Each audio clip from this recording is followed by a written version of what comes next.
Okay, so this is my first response to the first video in Antybu86's The Illogical God series. And in this video, he attempts to tackle the property of omnipotence.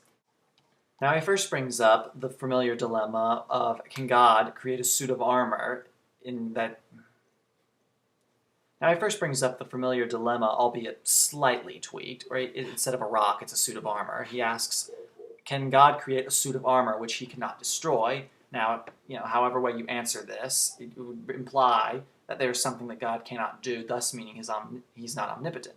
Now, as he also points out, the standard reply to this is to say that omnipotence means that a being can't literally do anything, only that he can only do what is logically possible. And in the case, it's not logically possible for God to create something which he then cannot destroy. So thus, I don't see any problem with that. And then he says after that this reasoning has its own problems, to quote him, because it constrains God by logic. But I don't really see the issue with this definition, and since he didn't really give his reasons for thinking that, I really can't comment much on it, which is a real shame because this is really going to be the basis then for my main criticism of his argument here, which he puts in syllogistic form as follows. Premise 1. If God exists, he is infinitely indestructible.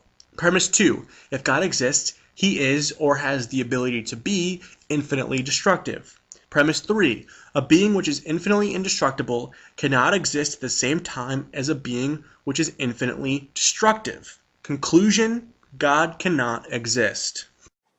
Now, the first thing I should point out here is if the definition of omnipotence that's defended holds, which he never gave any reason to think that it doesn't hold, so we'll just assume it here in this video, that omnipotence meaning that someone can only do what is logically possible to do, well then here's the problem. God is, remember, a metaphysically necessary being, and the very definition of a metaphysically necessary being is that he cannot not exist. And if this is the case, then it's logically impossible for God to kill himself. Now, in response to his syllogistic argument, obviously I assume by the first premise when he says infinitely indestructible, meaning he cannot be destroyed, I have no problem with that. I agree with the first premise.